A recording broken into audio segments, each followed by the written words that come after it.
well, because it's trying to protect teachers as well. But if you have tenure, that means you worked your butt off for 7 years, you're granted tenure, which means your job is protected.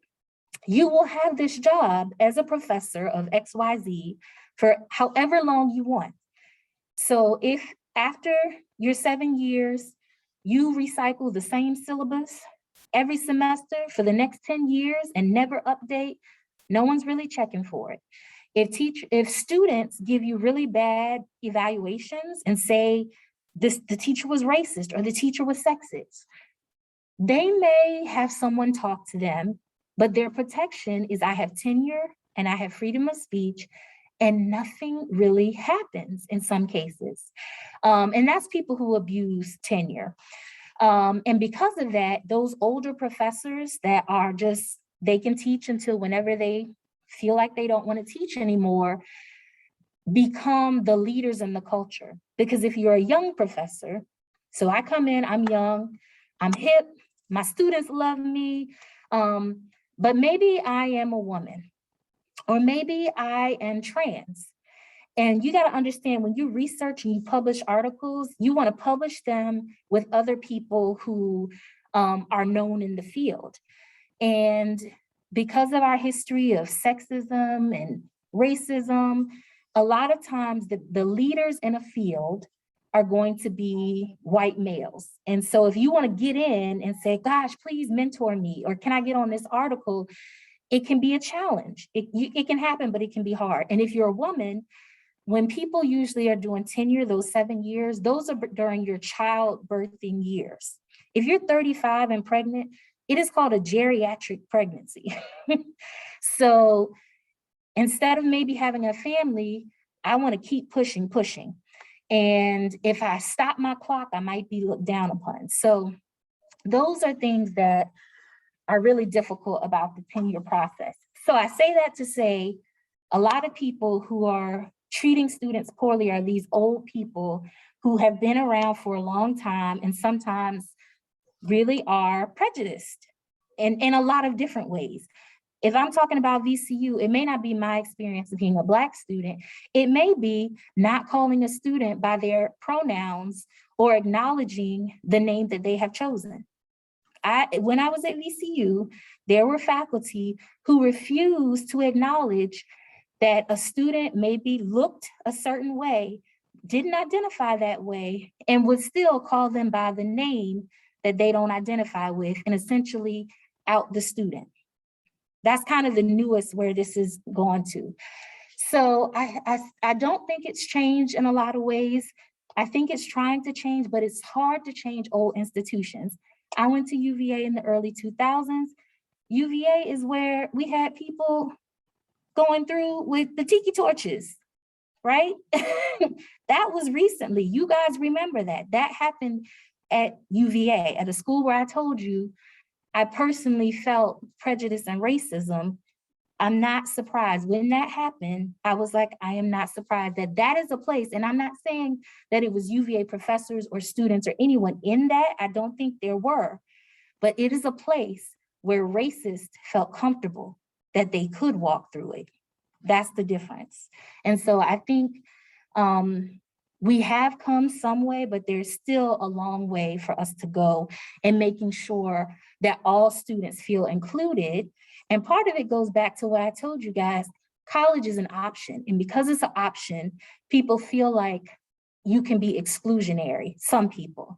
And if it's an option, you don't have to go here if you don't like it.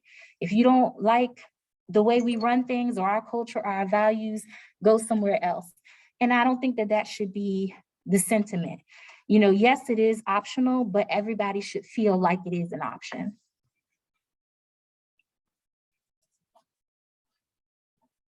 You guys get me heated this morning. I didn't know I was be talking about all this stuff.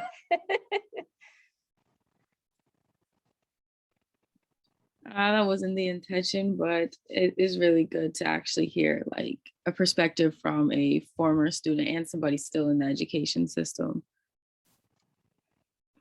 So is there any piece of advice that you would give to either your younger self or to like college students right now? Well, I think to my younger students, to my younger self, I would just say, stay the course. I would say, you are fearfully and wonderfully made. And even on your darkest day, you are going to make it. Because I think there were definitely times where I just didn't know if I was going to be able to get a PhD, that I would be able to finish undergrad, because I did have people who didn't believe in me, but because of my family and because of my faith, that's what really got me through. But I think everything I experienced was helpful in making me who I am, and learning and being able to appreciate when others have challenges. So I wouldn't want those things to be different.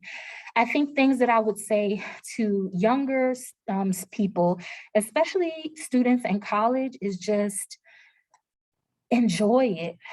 Just enjoy college. I think, keep your dreams, in view. Do what you need to do to make the grade, so that, do you want to be a dentist? Do you want to, go to nursing school? What have you? Like, make the grades. But if you have to choose between, a 4.0 and no social life, I'd say, look, take the 3.5 and get some friends, because your emotional and mental health is so important. Not to mention, I'm able to reach back into people who I knew in college who are now in positions of power, who, have written books, who are, publishing, who are doctors and lawyers, and that's important too. And just, that mental health piece is so important. Being well-rounded, like finding something that you like um, outside of classes, whether it's a sports club, and maybe, if you played field hockey all through high school and then you go to college and you're not playing it, it's like, get on the club team. Like, don't give up the things that you loved before college and just become a robot. And I think so many students, and I'm going to be candid with you, a lot of honor students that I worked with, because I did get a chance to work with honor students, I love, like, yes, make good grades. That is so important. And it is not the only thing. And if your first question in the learning process is, what do I need to do to get an A? Then you're not truly worried about learning. Because the end goal, and I wish, colleges, I know we have to have grades, that's the system we have, but there's something to the joy of learning when you don't think so much is on the line. And I think enjoying the process of what that learning is. If you always knew that you wanted to be a doctor since you were very little, be a doctor. If you have a little bit of space in your schedule to take an elective you really love, like philosophy, take philosophy.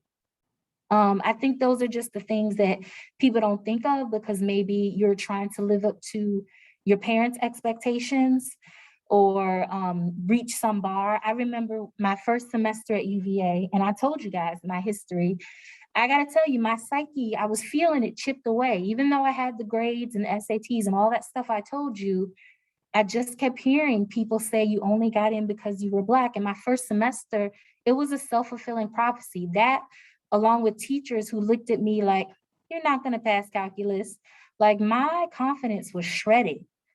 And I have always been a really, dedicated student and intelligent. And I hate that I doubted myself during that time, but I didn't do well in my first semester, and I was on an academic scholarship. Now, I didn't do super poorly. I had like a 2.4. So I wasn't on academic probation, but you guys know, because you were probably students like me, I might as well have had straight Fs. Like, I might as well have flunked out. And I remember I was so scared when my parents were going to get that report card, and they got it because they sent it in the mail. It was back in the day. And my mom looked at me and I'm sobbing. I'm a mess. And she was like, are they going to take your scholarship? I'm like, no. Are they going to kick you out or something? No. She's like, girl, if you don't get it together and do better next time, she was like, I wasn't the one putting all this pressure on you to be perfect in school. That was all you. I'm happy you did it because you got you here. Now that you're here, it was a transition year and you're going to do better. And that just the weight lifted. And that was my worst semester, I'm happy to say. Then I got involved in things. And it was funny because that was the semester that